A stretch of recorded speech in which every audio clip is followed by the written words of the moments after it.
The fight for democracy does not end January 20th. The fight for democracy starts on the inauguration of Donald J. Trump. Donald Trump was president. He said he wanted generals like Adolf Hitler had. Hi, and welcome back to this episode of Tindlewick, which carries on the conversation of coup d'etat, which was the topic of previous episodes.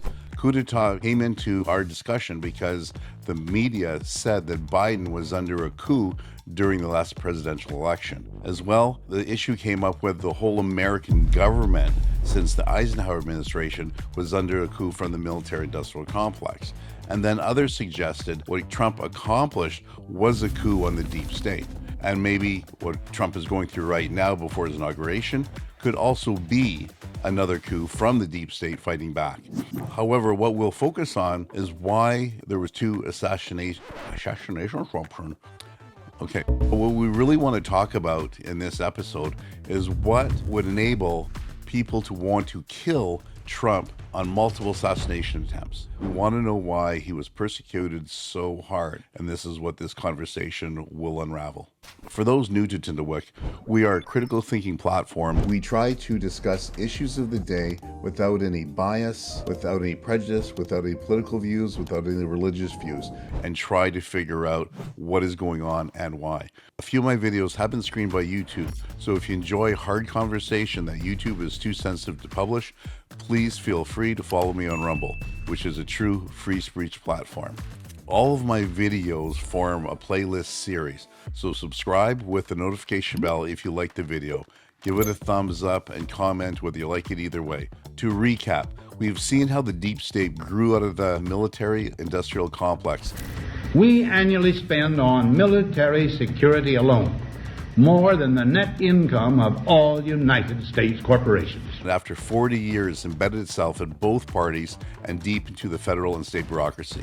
In the 2024 election cycle, the Democrat and the deep state threw everything at Donald Trump to ruin him, up and including two assassination attempts.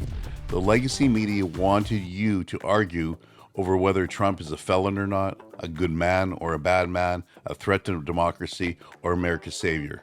Just don't discuss why there's attempts on his life. The unbiased critical mind will step back and ask, why is Donald Trump such a threat? Why do people want him dead? This is what we'll investigate today. In America, there's been 46 successful transitions of presidential power, truly remarkable. Only 5 included controversies, including the Civil War, which of course did cause electoral problems. Trump's January 6th did not even rate in the top 5. So why such an effort to get Trump? Everybody knows in America, being a senator or congressman is the only $200,000 job you pay $20 million to get. So the critical mind would assume there is much more to the job than the paycheck. Ask anyone if they think American politicians are corrupt, and you would be hard-pressed finding anyone that would say no. So Trump being corrupt, if in fact it is true or alleged to be true, could not have been the reason for snipers. Now this flows nicely into why Trump would lay down $300 million, mostly of his own money, to get elected if people wanted him dead. And Harris, to get her presidential bid, raised $1.2 and potentially $2 billion, some people estimate, to get elected. But let's look at the Civil War. The impetus was the ending of slavery, as everyone knows. But what is in 2024 the slavery issue that can split the ruling parties from the MAGA movement? The plebeians on the street that are sidetracked by abortion, transgender issues, and the First and Second Amendment. These are all hot emotional topics, but they're required only for propaganda to propagate. If you just looked at the Democrat and Republican lineups, you would be dumbfounded as to why polls were 50-50 in the last election. Then reality would be shaken with the results Trump actually got. His dream team, which we all know, which is going to be the most powerful cabinet in U.S. history. But Trump is not out of the dark. Lincoln was assassinated 6 months after his second election win. So what is the slavery issue of 2024? Why in 2024 was Trump so demonized as Hitler, evil, an existential threat to democracy, enough to convince the CIA or whoever to do something which failed twice? Every other election, except for Trump, there was not this visceral hatred. The hanging Chad issue with Gore and Fest was more like a gay slap fest.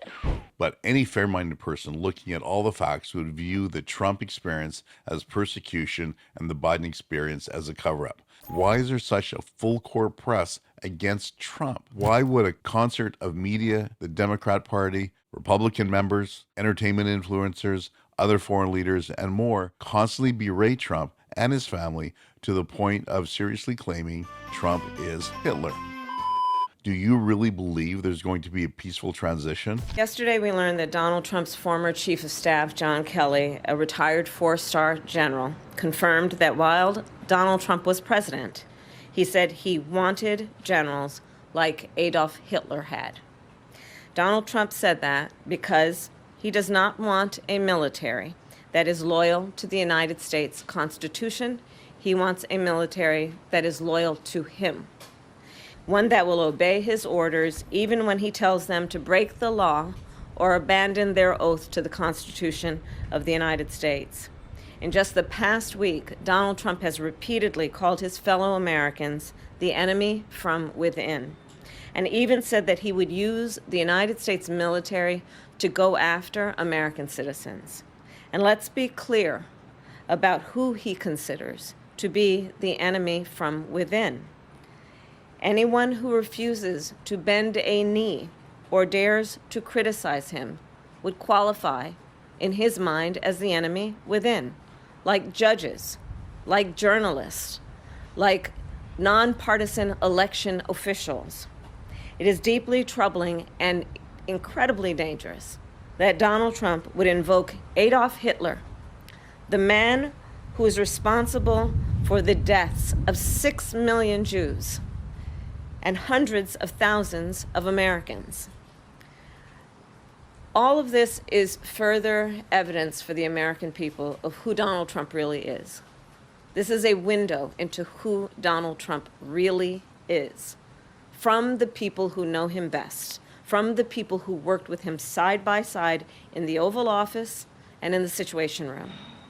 And it is clear from John Kelly's words that Donald Trump is someone who, I quote, certainly falls into the general definition of fascist, who in fact vowed to be a dictator on day one and vowed to use the military as his personal militia to carry out his personal and political vendettas.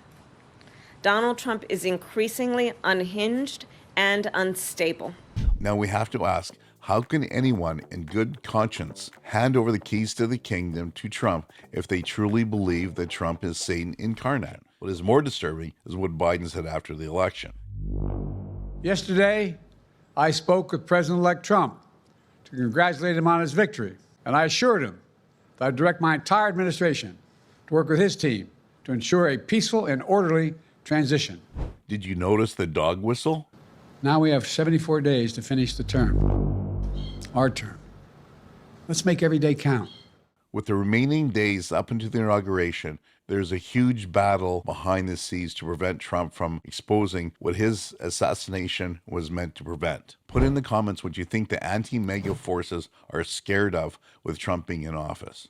For them, something has to be done to prevent him from taking control.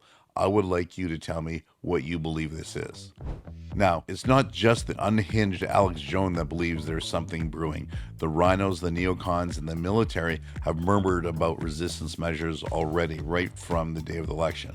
All information indicators state a peaceful transition is not likely to happen.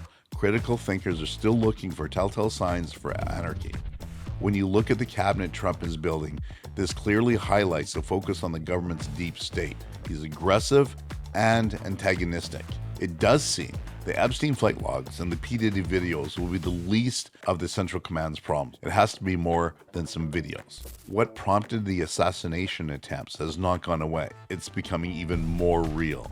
The Democratic establishment are not going to lay down the red carpet for Trump. This would be inconsistent with all the previous behavior, and the critical mind would be on alert. A peaceful transition is not likely in the cards.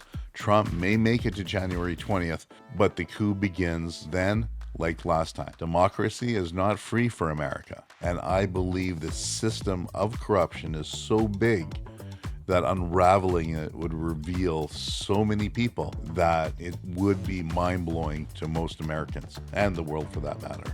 Please comment specifically on why you believe Trump was supposed to be assassinated.